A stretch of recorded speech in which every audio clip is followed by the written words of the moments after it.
Are you ready? Yes. Okay, guys, please put your hands together for a big round of applause for Mellow Baku.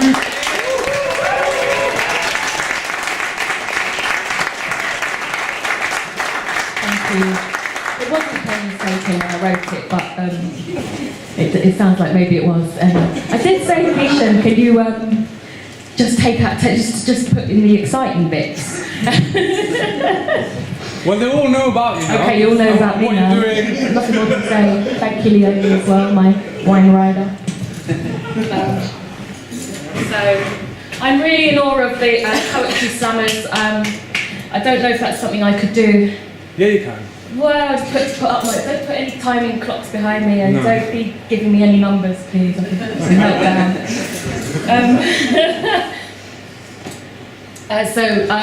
This first one is called Ancestors. No, it's not called Ancestors, it's about my ancestors, sort of. So, you know, these days I think most people have got like a mix of different blood in our veins, even people who are kind of pure in theory. There's always the Celts. There's always the Celts and the Vikings. Are you pure? In theory. So yeah, and just this idea that, you know, for me, my mix is Caribbean and white, so English, so that's been really interesting for me to think about, you know, poetically, if not literally, having like the blood of the master and the blood of the slave, and this, you know, kind of how that works out. And so this is called Personal Effects, because, you know, when someone dies, they hand you get the box of if you're the next of kin, you get a box of their stuff. So it's kind of looking at that idea. My ancestors were insisters, stealers of my essence, dealers in obsolescence, legalese tongue twisters, bona fide grave diggers, turning humans into niggers. Burners of incense, oversee oppressors, crackers of the whip from shoulder blade to hip, bloodlines. My forebears were enforcers, upright on their horses, lip services for God, for decency, chain yankers, experts of the knot, left my flesh to rot, bone blind. My lineage, a fine village, earth and water, song and drums until the day that it becomes a point of sales. A floating village with a mast for master.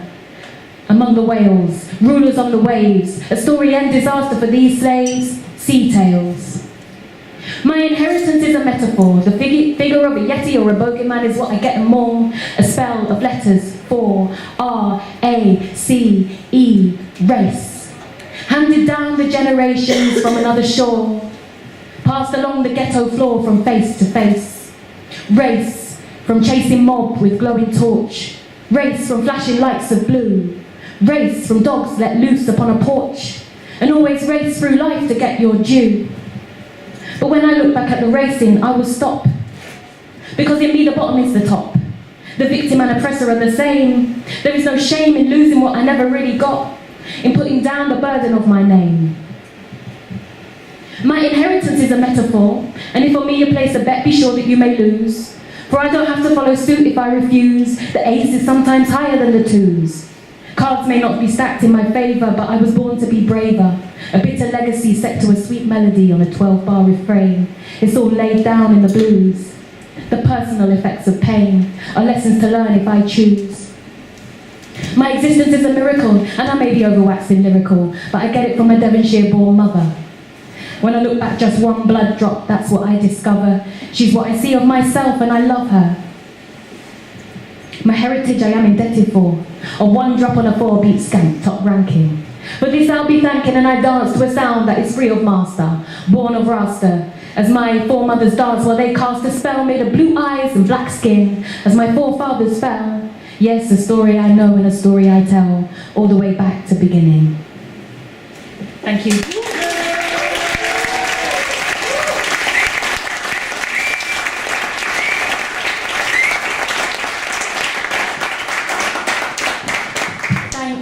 And some of you may know, I may have mentioned it once or twice or all the time, that I was raised in a commune, and it's been sort of defined as a TACO. Has anyone heard of a TACO? It's a totalist, aberrant Christian organisation, but I just like to say cult. So, and sometimes I change the L to an N. But kind of brought up in this thing, and I mean, I won't say it because I don't want to malign. There are people around in these big coloured buses who are very nice people as well, so you may guess. And, you know, so I went through different things since I left, and I guess I came to realise that everywhere's a cult, really. My mind, the world, the High Cross shopping centre. But this is one of the poems that kind of came out of one of the many realisations. It's called Bigger Than That. See how he sits upon a white cloud, white beard, white face, white lightning rods, and he rules and he smites down the too proud. This God is an angry God. See how the nations fear him, so they strive and they toil and they weep. Only the righteous come near him, and the sinners, they better not sleep. But what if God was God? Wouldn't God be bigger? Wouldn't God be bigger than that? What if God was God? Wouldn't God be bigger? Wouldn't God be bigger than that? Watch how they build up a temple. Watch how they raise up a mosque. A big old church with a steeple, and never you mind the cost. Send out the soldiers to battle. Send out the children to war. Herd up the sheep and the cattle for a cause worth fighting for. And what if God was God? Wouldn't God be bigger? Wouldn't God be bigger than that? What if God was God? Wouldn't God be bigger? Wouldn't God be bigger than that? Strike down the weak and the lowly until the rivers run blood. So you can see who is holy. So we can know who is good. But you will see who on earth is king. It's the one who can say what is right and wrong. It's the one with the money and the seal on his ring. It's those who can stop us when they sing this song. It ain't necessarily so. No, it ain't necessarily so. The scrolls and the scriptures, the words and the pictures, they ain't necessarily so. See how they give him a title and a name on which they can't agree. Sometimes it starts with a J or an A or a B or a C. And under this name they will write rules. And under this name they will kill or abuse or make us into bare fools. And then they're going to tell us it's his will. And it ain't necessarily so. No, it ain't necessarily so. The things that they made us to read in their papers, they ain't necessarily so. Still looking up, seeing the sky, and wondering how is it I. And I'm still looking down at my feet on the ground, and I'm always still wondering why. Watch how they blow up a temple. Watch how they tear down a mosque. Many the words, but it's simple. A battle between them and us. My God is bigger than your God. No, my God is bigger than yours. No, my God is bigger than all your gods. No, my God made all the laws. And what if God was God? Wouldn't God be bigger? Wouldn't God be bigger than that? What if God was God? Wouldn't God be bigger? Wouldn't God be bigger than that? What if God was God? Wouldn't God be bigger? Wouldn't God be bigger than that? Go figure. Much bigger than that.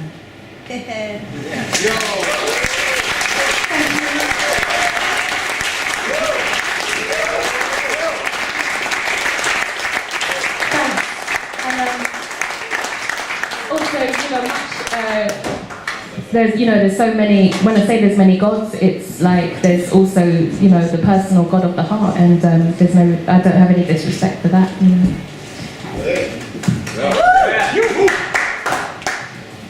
And this is a piece that I kind of was thinking about empathy, and I like to play with ideas, as you can hear hopefully. Sometimes people get annoyed, and so this is one where my partner said I have to say the caveat, like I don't condone terrorism. So I think it's obvious. I ain't carrying no bombs or anything, and I think it's obvious, but I don't condone terrorism.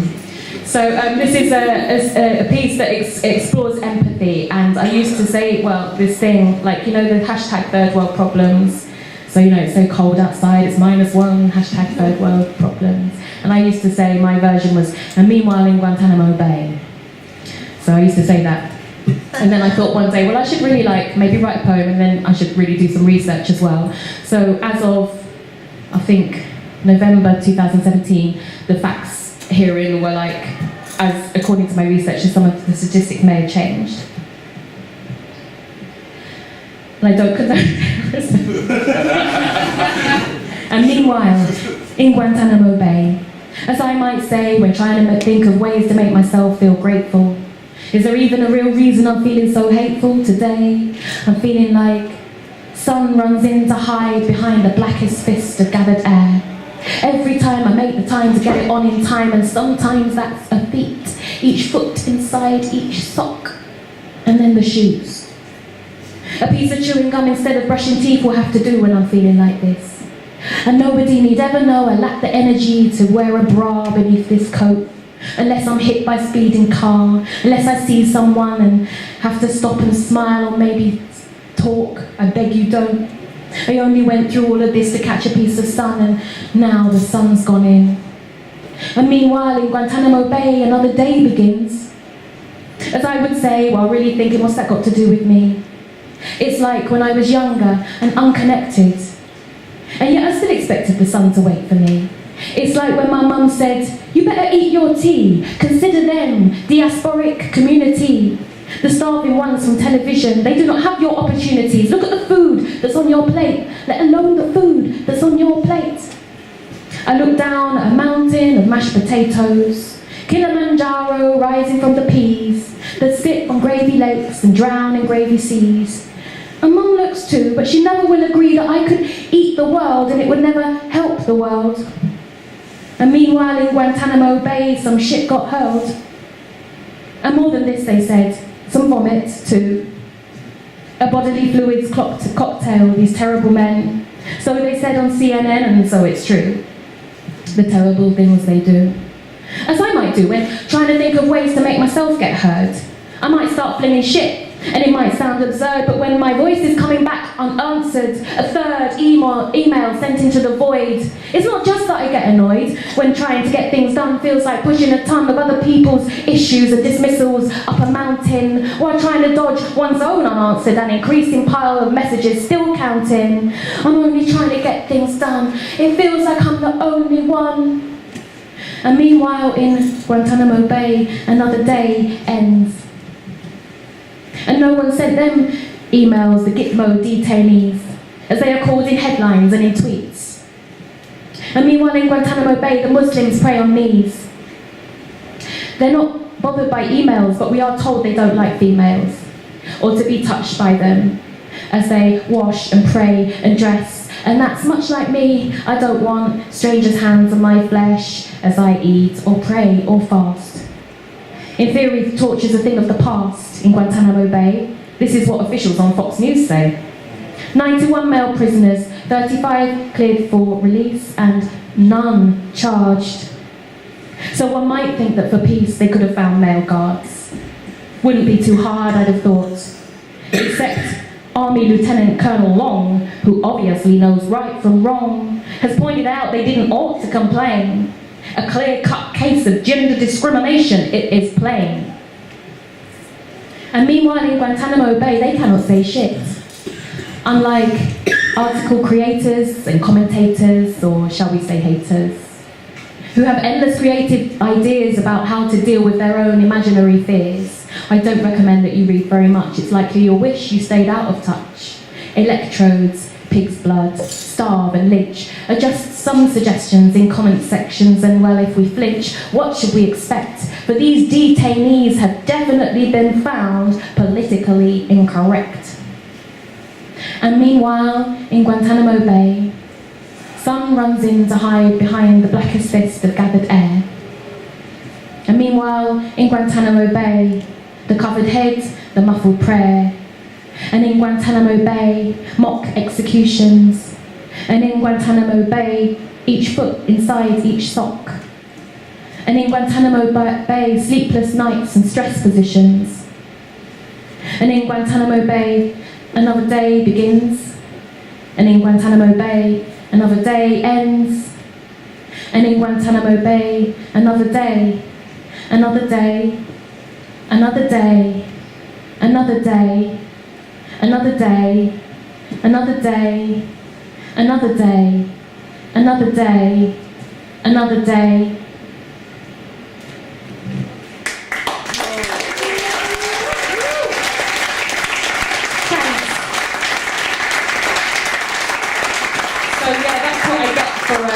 Comparing myself to Guantanamo Bay.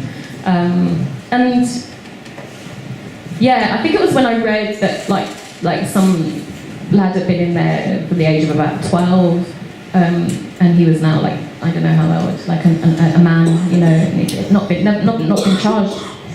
And I don't condone, you know.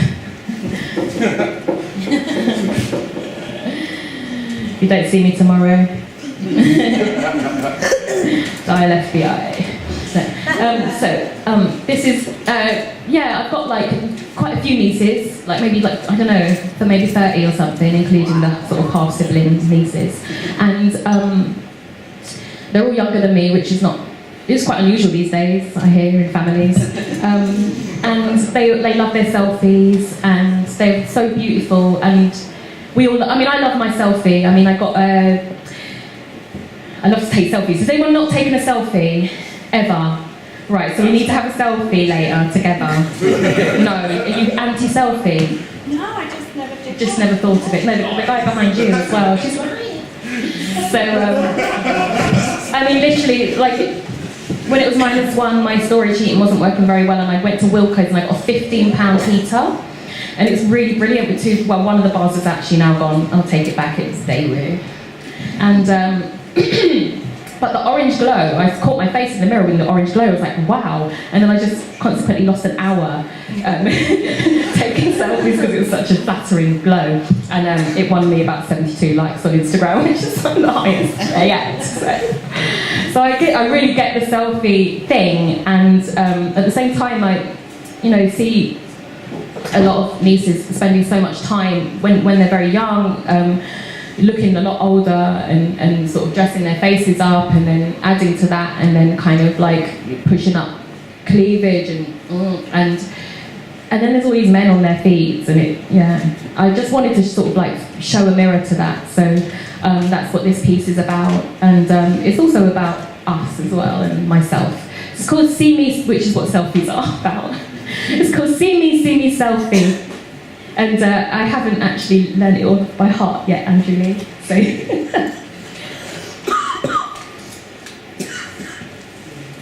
See me, selfie, my face in a backward mirror. I've tracked Alice in, wonder if I keep looking, I'll find a girl who's fitter. Still, I look good in this light and maybe better than the others. If I take another, I just might turn into what I discover, cause I want, I don't know what I want, but I just know I want. See me, selfie, see me like I don't see me. I'll tell you what, I wanna know if they got it right 100 years ago when they said the camera stole your soul. See me, selfie, I steal my own soul and I send it to Snapchat. The old people don't get that. But what they do is the same but sly, and they don't even ask themselves why they need to get their slice of pie by telling all about their lives. So you'll want what they got and what they don't even want. What do they want? Drip, strip, feed, and dream a little dream of me. And here's my life inside my fridge, and when I'm at work and look at my kids and what I've done and what I don't and what I do and what I did. See me, but only sharing because I'm blessed, not really trying to impress. See me, selfie, I only do what they don't dare. Bold eye stare, push up air, kiss. Squeeze in tits, hit done and then get hits. It's straight up, if you like me press like, yay I got likes. That means they like me, right? So why don't I feel all liked? See me, add another filter, change my hair. Add another filter, change my hair, show I don't care that they don't care. See me dressed to kill, don't mess with the drill. Bronzer, cleavage, white teeth, floss, contour, cheekbone, glitter and gloss. And never too much drip, honey, lip and lashes. And sucking cheeks and blow out and flash on automatic. Think doll, think dolly. Think dolly girl and think pink. Then click, but don't really think. Cause that might show on my face. Thinkers get things wrong. People ask them questions and don't press like. See me, what more do they want? They want, but they don't know what. This is what I got. I know how to make me look hot. No one ever liked before. Maybe what we all really want is more.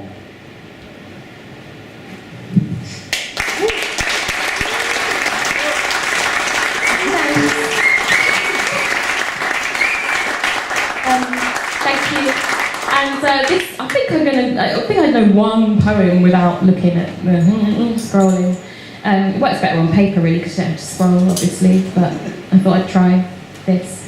So thank you for clapping along with me and my mistakes. This is, I love to do this when there's like men in the room. Some of you will have heard it before, so you'll know what to anticipate. And it's about where we come from, where we all come from, in a literal sense. And just kind of interesting about the labels that we attach to that sometimes. So, you know, again with the nieces, there's a kind of a grandniece, I guess, one of my sister's grandchildren. And she heard the word vagina, and she's been calling it a mini until she was 8 years old. And so she finds that hilarious. And then, yeah, that sort of thing gets me thinking. So this is in celebration of where we come from.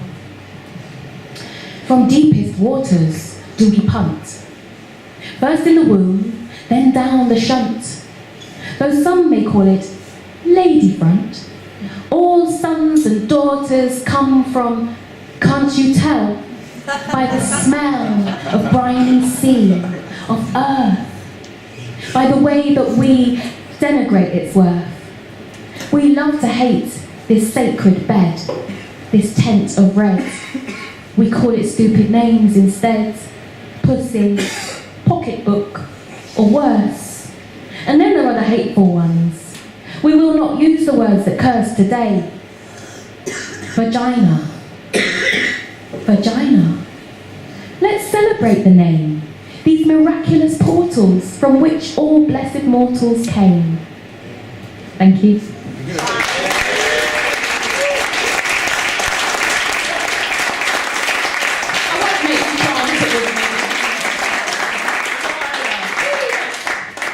So this is my last one. So yeah, sorry, usually I'm singing, I'm thinking, what have I got to do now? I've got to introduce bands. No, they're not here. My invisible band. So it's called Not Me, so it's kind of like just a joke really, because it's all the things that I do and that I am, and I guess then thinking, but I'm not any of those things really. So inspired by the likes of Byron Katie and Eckhart Tolle. Big up.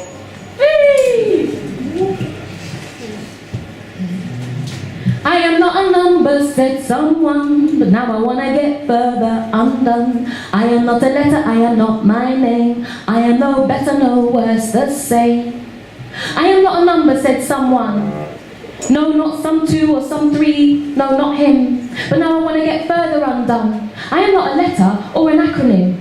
I am not OCD, PhD, SAD, ADHD, or VIP. I am not my diagnoses or any of those tinies. Not the collection of titles I've bequeathed, or the initials I think I've achieved. Is there something of me in the air I breathe? I'm not that which we call a rose or any other name. I'm not the actor in this game. I'm not my own secret voyeur. I'm not even my own paranoia. I'm not the likes that I get, not even the loves, and yet there's a steady, constant craving like a soul that needs saving from misbehaving. But that's not me. Sometimes I feel I'm in the flow of sea. I am not a number, said someone. Now I wanna get further undone. I am not a letter, I am not my name. I am no better, no worse, the same. Although there's food in my fridge, I'm not my privilege. Neither am I my limitations. I am not my height or my girth, not the name I was given at birth. These things have nothing to do with my worth. Sometimes I feel the part of me is hidden in the earth. I'm not my colour, sex or gender, a package to return to sender. I'm not even the things I've done or the things I do, or the things that went wrong. I'm not you, and maybe you're not too. I'm not my thoughts, although I think I thought I ought to be. Someone came up with that thought, so one might think it might be me. And I am not the words, even those I'm saying now have already lost their power, like status views or crossword clues, once understood, now overused. I'm not the body that will die or the die that has been cast. I am not my past, not what I inherit or leave behind. I am not my mind that keeps on asking why. So who is in the vastness of the sky? 'Cause I am not a number, said someone. Now I wanna get further undone. I am not a letter, I am not my name. I am no better, no worse, the same. I'm not the horror or the sadness or the judgment or the pain. Or the pleasure, or the wanting again, again, again. I am not the waiting for everything to change. I'm not the wondering if I can bear the coming age. I'm not the blessing or the curse. I'm not the writer of this verse. But there's something of me in the universe. It may even be the universe. Could it be that I'm the universe? I am not a number, said someone. Now I wanna get further undone. I'm no better and I'm no worse. Could it be that I'm the universe? I am not a number, said someone. Now I wanna get further undone. All of us are gathered under the sun, yet we are all a number, just the one.